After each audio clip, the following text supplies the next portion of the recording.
शिवानी और आरती दोनों पड़ोसिनी होने के साथ बहुत अच्छी दोस्त भी थी, लेकिन शिवानी के सास देविका को उन दोनों की दोस्ती बिल्कुल भी अच्छी नहीं लगती थी, क्योंकि आरती एक बहुत ही गरीब औरत थी, जिसकी वजह से वो उसे अपने बराबर का नहीं समझती थी।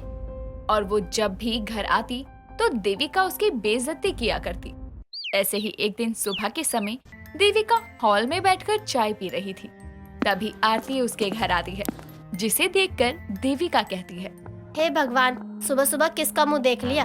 पता नहीं मेरी बहू ने किन गरीब लोगों को अपना दोस्त बनाया हुआ है। बताओ, आज के लेने आई हो मेरी बहू से?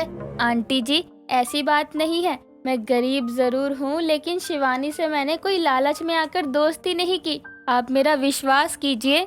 वो तो मुझे दिखाई दे ही रहा है। जितना मना करने पर भी आए दिन मेरे घर में मुंह उठाकर चली आती हो।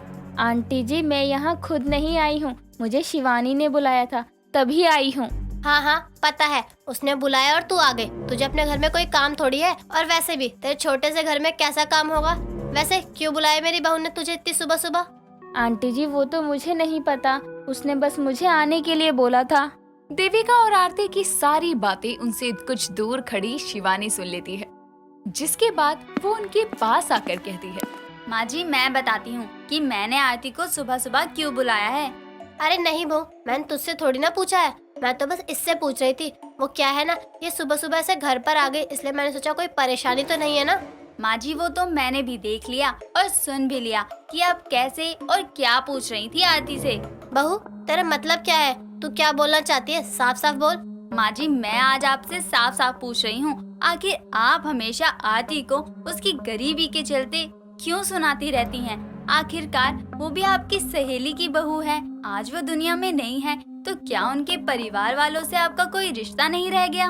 वो मेरी पड़ोसन थी बस, और कोई मेरी दोस्त वोस्त नहीं थी, समझी? इन जैसे गरीब लोग दोस्त नहीं हो सकते मेरे। लेकिन मुझे इसके गरीब होने से कोई फर्क नहीं पड़ता। ये मेरी दोस्त, मेरी बहन, मेरी सब कुछ है, और मैंने इसे जन्माष्टमी की पूजा के बारे में बात करने के लिए यहाँ बुलाया था। हाँ तो ठीक है ना, लेकिन ये बात तो तुम भी बोल सकती थी, लेकिन इसने तो मुझे कुछ बताया ही नहीं। खैर, तुम जानो और तुम्हारा काम जाने। देविका इतना कहकर वहाँ से चली जाती है, और उसकी बात सुनकर आरती रोते हुए अपने घर आ जाती है। तभी शिवानी भी उसके पीछे पीछे जाती है और उसे चुप करवाते हुए कहती है, मुझे माफ कर दे आरती, मेरी वजह से मेरी सास ने तुझे बहुत गलत सुना दिया। नहीं शिवानी, तेरी वजह से नहीं, मेरी गरीबी की वजह से सुनाया है। देख शिवानी, तू मुझसे दूर रह, तेरी मेरी दोस्ती नहीं चल सकती, तेरा मेरा कोई मेल नहीं है। तो ये क्या बातें कर रही है?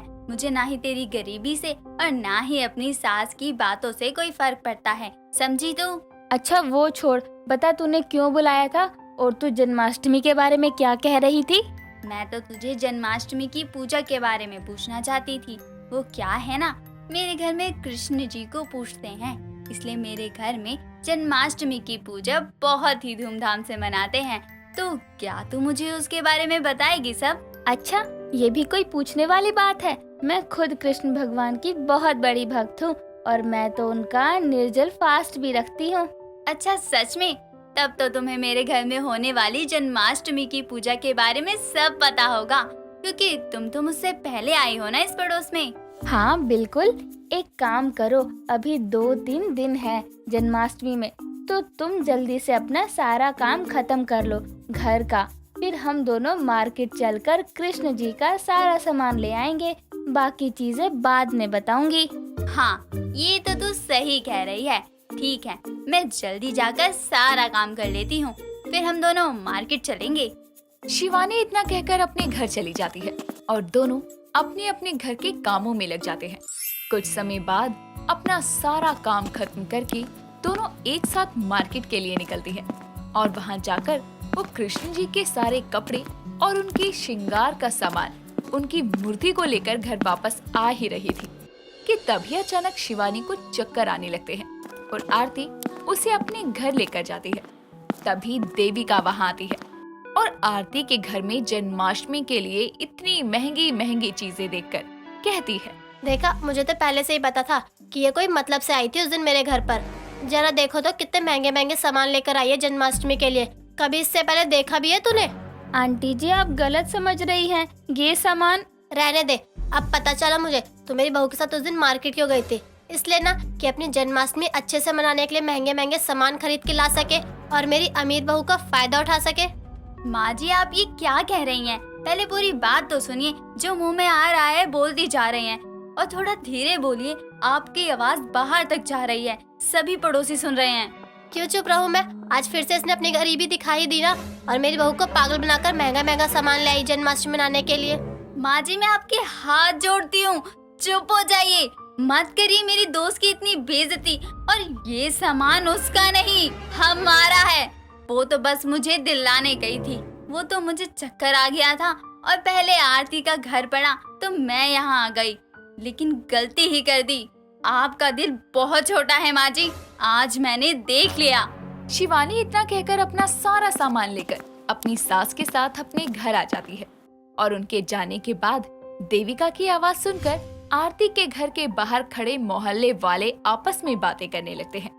तभी उनमें से उनकी एक पड़ोसन रीता आरती के पास आकर कहती है, आरती, जब तू जानती है कि तू एक गरीब है तो बड़े बड़े लोगों के बीच में क्यों पड़ती है? जब देखो शिवानी की सास तुझे तेरी गरीबी के चलते सुनाती रहती है, चाहे तेरी गलती हो या ना हो। तुम सही कह रही हो, शायद हमारा सच में कोई मेल नहीं है। अब मैं इनके घर कभी नहीं जाऊंगी, ना ही इनके घर से कोई मतलब रखूंगी। वही सही रहेगा तेरे लिए। तू जैसी है वैसी रह, इन अमीरों के चक्कर में मत पड़। रीता इतना कहकर वहाँ से चली जाती है, जिसके बाद आरती ना ही शिवानी के घर जाती, ना ही उससे कोई बात करती। ऐसे ही कुछ समय और बीतता है। देखते ही देखते जन्माष्टमी का दिन आता है, जहाँ सभी लोग अपने घर और कृष्ण के स्थान को महंगी सजावट की चीजों से सजा रहे थे। वहीं आरती कृष्ण के स्थान को फूलों और पत्तों से सजा रही थी। महंगी लाइट की जगह चारों तरफ दिए जला रही थी।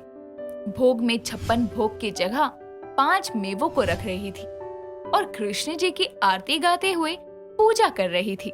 आरती कुंज बिहारी की, श्री गिरधर कृष्ण मुरारी की। आरती कुंज बिहारी की, श्री गिरधर कृष्ण मुरारी की। आरती की कृष्ण जी की आरती की आवाज सुनकर सभी लोग किसी अमीर घर की जन्माष्टमी देखने की जगह गरीब आरती के घर पहुंच जाते हैं और वहां साधारण तरह से सजी हुई कृष्ण जी की चौकी देखकर सभी लोग उसकी खूब तारीफ करते हैं। तभी शिवानी और देविका भी वहां आते हैं। तभी उनकी पड़ोसन रीता देविका से कहती है, देखा देख की बहन तुमने, आज इस गरीब आरती की आवाज सुनकर हम सभी लोग अपने आप को रोक नहीं पाए और आज आप खुद इसके घर बिन बुलाए ही आ गई हैं। इसके पास कुछ नहीं है, फिर भी जन्माष्टमी की इसकी चौकी सबसे ज्यादा सुंदर लग रही है, क्योंकि इसमें कोई बनावटी नहीं, जो है दिल से है। जी माँ जी, आंटी जी ने सही कहा। आप आरती की जिस गरीबी का मजाक उड़ाती थी, आज उसी गरीब के चौखट पर हम लोग बिना बुलाए खड़े हैं। भगवान अमीरी और गरीबी नहीं देखता, सच्ची भावना देखता है। जिन मोहल्ले वालों के सामने आपने आरती की गरीबी का मजाक बना दिया था, आज वही मोहल्ले वाले उनकी जन्माष्टमी की चौकी की कितनी तारीफ कर रहे हैं। सबकी बातें सुनने के बाद देविका को अपनी गलती का एहसास होता है और वो आरती से माफी भी मांगती है और फिर दोबारा कभी शिवानी को आरती से मिलने से नहीं रोकती, ना ही उसे गरीबी का ताना मारती। और इस तरह से गरीब होने के बाद भी साधारण तरीके से ही सही, लेकिन आरती अपनी जन्माष्टमी की पूजा करके उसे विधि विधान से संपन्न करती है।